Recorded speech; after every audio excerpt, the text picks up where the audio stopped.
토토리 여러분들 안녕하세요. 빅토리TV 빅토리입니다. 날이 많이 쌀쌀해졌는데요. 감기 조심하시길 바랍니다. 오늘은 메타큐브의 소다코인을 알아보려고 하는데요.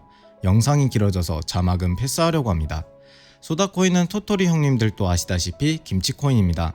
김치코인인 만큼 상당히 매콤한 편인데요. 비썸 거래소에서 정말 오랫동안 상장되어 왔었고 유의도 여러 번 맞았었죠. 이번에 소다코인 차트를 보면서 비트코인이 신저점 갱신하는 것만 아니라면 어느 정도 메리트가 있는 자리라고 판단돼서 준비해봤습니다. 물론 김치코인인 만큼 관리가 되고 있는 것이 맞나 싶은 부분도 있습니다. 그래도 차트상에서는 한 달간 매집봉으로 보일만한 시그널들이 꽤나 자주 등장했었는데요. 차트를 살펴보기 이전에 소다코인이 뭐하는 코인인지 알아보고 소다코인을 발행한 메타큐브도 소개해드리겠습니다. 영상을 시작하기 전에 구독과 좋아요 한 번씩 부탁드리겠습니다. 영상 시작하겠습니다. 우선 소다코인은 쟁글에서 B- 등급의 평가를 받고 있는 코인입니다. 항목별 평가를 살펴보면 마일스톤과 성과에 대한 항목의 점수가 다른 항목들보다는 어느 정도 높은 편인데요. 여기서 B- 등급과 통합점수 34점이 갖는 의미가 있습니다. 쟁글의 평가 등급 산정 기준에 적힌 그대로 읽어드리겠습니다. 보통 이하 수준의 프로젝트로 발행한 가상자산의 활용에 대한 기대감이 낮은 등급입니다. 해당 등급의 프로젝트의 경우 현재 상황에서도 자체 목표 달성 가능성이 상당히 낮은 점수입니다. 쟁글이야 그들만의 평가 기준이 있을 테고 우리는 우리대로 알아보고 우리가 직접 판단하면 되겠죠? 소다코인은 온라인 투 오프라인 서비스를 겨냥한 블록체인 기반 프로젝트입니다.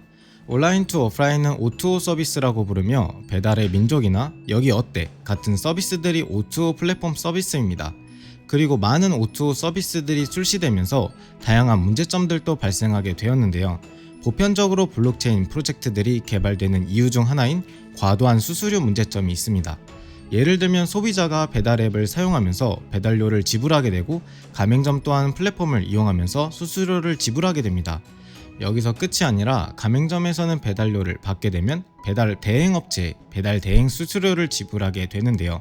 수수료가 차지하는 비중이 높아질수록 과도한 것은 맞으나 수수료 지불에 대한 비즈니스 모델 자체는 과도하지 않습니다.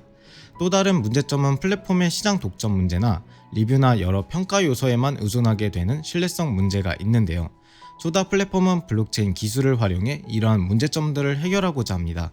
사실 따지고 보면 과도한 수수료 문제를 해결하기 위해서는 수수료를 내는 방식 자체를 해결하기보다는 수수료를 감액할 수 있는 방안이나 솔루션을 제시해야 합니다.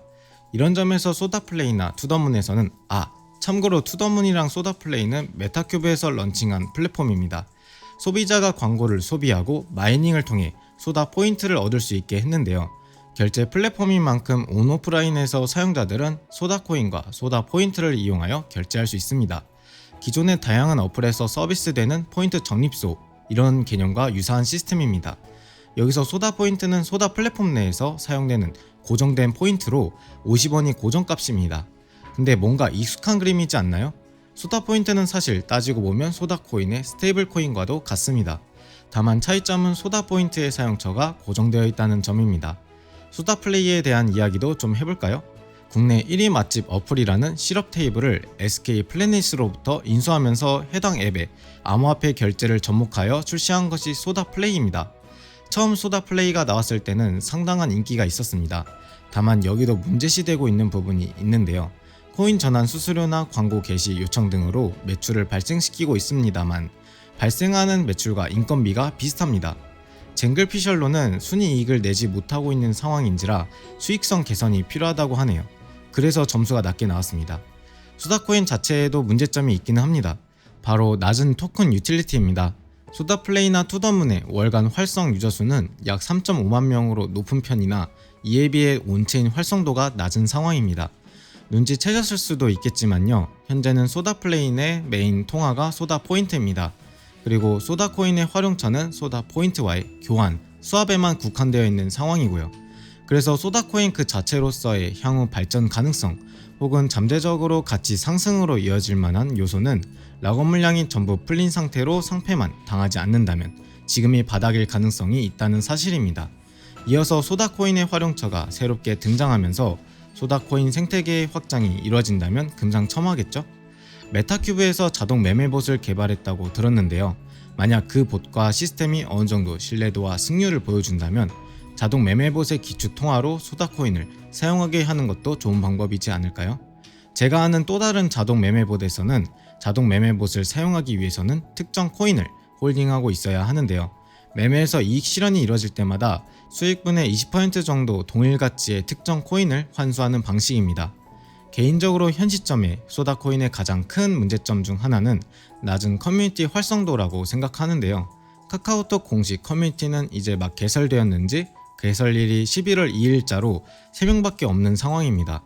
그리고 텔레그램 공식 커뮤니티는 관리가 되고 있지 않습니다. 다른 한편으로는 소다코인 인력이 다른 프로젝트로 빠져나갔나 하는 합리적인 의심도 듭니다. 메타큐브에서 썬더브롤이라는 코인을 준비하고 있기 때문인데요. 썬더브롤 관련 영상은 빅토리TV 채널을 참고해 주시길 바랍니다. 차트도 한번 살펴보겠습니다. 짧은 시간봉이 아닌 긴 시간봉에서 일봉으로 차트를 보게 되면 비트가 FTX발 악재로 빅쇼트가 발생했을 때 소다코인도 매우 크게 하락을 했었습니다. 신저점 3.5원 부근을 찍었지만 5원 부근까지 슈팅이 나오고 다시 내려가는 무빙이 여러 차례 확인되었죠. 이때 거래량도 충분히 실렸었는데요. 지금은 이평선의 간격이 줄어들면서 이평선이 한데 모이고 있습니다. 그리고 정배열로의 전환 시도가 이뤄질 것으로 예상이 되는데요. 만약 진짜 매집봉이었다면 매집 단가로 추정되는 가격을 대충 4.5원으로 잡았을 때 직전 매물대에 지지되었던 5원 중후반까지 상승을 기대해 볼 수 있지 않을까 싶습니다. 하지만 여기서 고려해야 하는 리스크는 김치코인인 점과 중간중간에 말씀드린 대로 소다코인의 전망이 두리뭉실하다는 점입니다. 김치코인이라서 리스크가 크다라는 논제는 제쳐두고 전망이 두리뭉실하다는 것만 일단 이야기를 해보자면 소다코인의 사용처가 딱히 없다는 것과 커뮤니티가 비활성화되어 있다는 것입니다. 한 가지 의심 가는 부분은 카카오톡 공식 커뮤니티의 개설이 11월 초라는 것입니다. 즉 소다코인이 그동안 유통되어 온 기간과 비교하면 카카오톡 공식 커뮤니티의 개설이 비교적 최근입니다. 뭔가를 준비하는 걸 수도 있고 관리를 안 하는 걸 수도 있습니다. 판단은 토토리 형님들의 몫입니다. 소다코인의 5.8원 돌파는 쉽지 않다고 생각하는데요.